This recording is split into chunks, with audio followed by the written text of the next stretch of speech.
two issues in this race. Well, you know, Matt, I think one of the big points here, and Lou touched on it earlier, was his outreach to Sanders supporters. Sanders was on, I think, C-SPAN today and basically said, you know, he knows now he's not the nominee. He also said, Trump's not going to get my backers because of his anti-worker, bigoted comments. And so I don't see that there was a substance here in terms of what Trump had to offer about how he's going to deliver for just the people you're talking about, young people struggling for work, or someone who feels like the economic recovery has been just stuck in slow gear. Can I say something here, Matt, before sure. you respond to Juan? It is anti-worker. This is the first Republican presidential nominee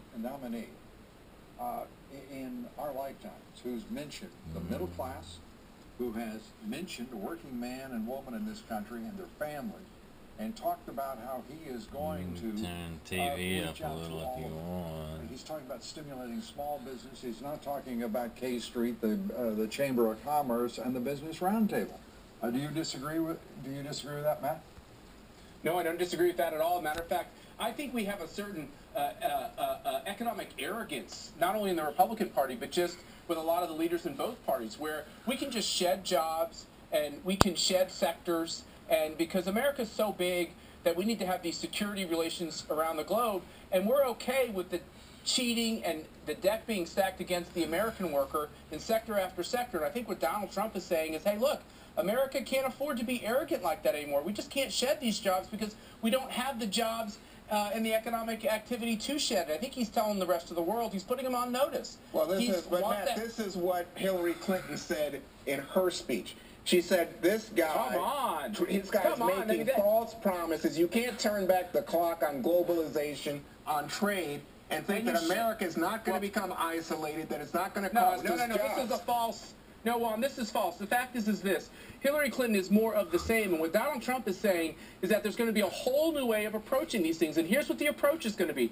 If we're going to have free trade, it means that both markets, the Asian market that we're talking about with this big trade deal and the American market, they will be more free when his deals are done. If you look at many of these deals, tell me how, Matt, because there is no substance.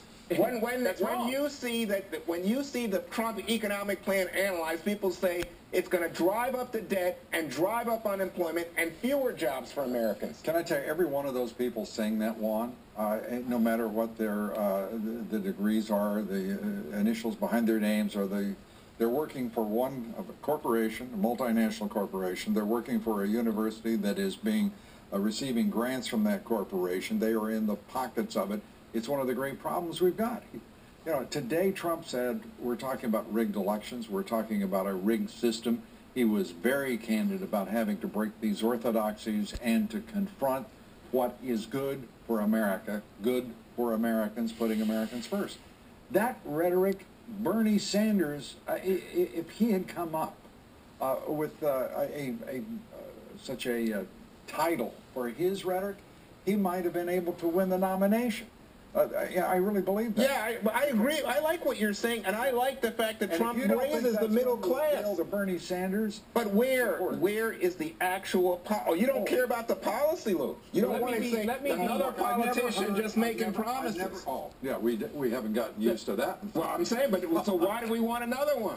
Hold on, let's go through these. Let's go through these policies. Well, I mean, very quickly, Matt, if you will. Okay, the fact is that he's being very specific that we've shed all these coal jobs because of this ridiculous Quixotic search for global warming policy. The fact is, mandating a $15 minimum wage will kill the fast food industry and some of these other industries where young Americans and new Americans get their first job.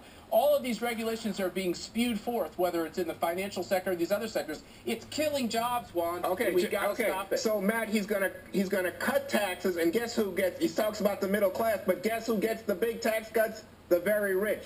And he doesn't talk about how he's going to make that up in terms of something Lou cares deeply about, the growing deficit in this country. So that's why I say I don't think it's realistic. He has not put the gears in place to back up the rhetoric.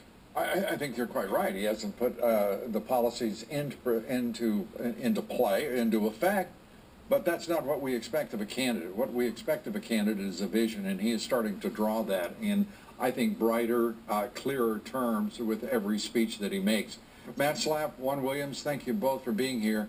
And by the way, he's a disruptor, Juan. He's here to raise a lot of hell, too. We're coming right back. Thanks so much, gentlemen. Stay with us. A lot more straight ahead.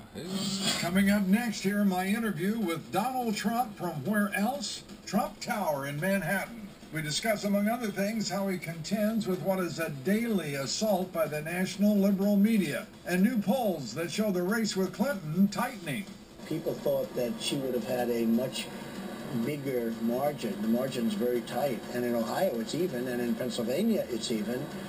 And I think we're doing great in Florida, but nationwide we're doing very well against her. And after the latest shakeup in his campaign, is this the campaign reset he needs to propel him to victory? We talk about that and much more next.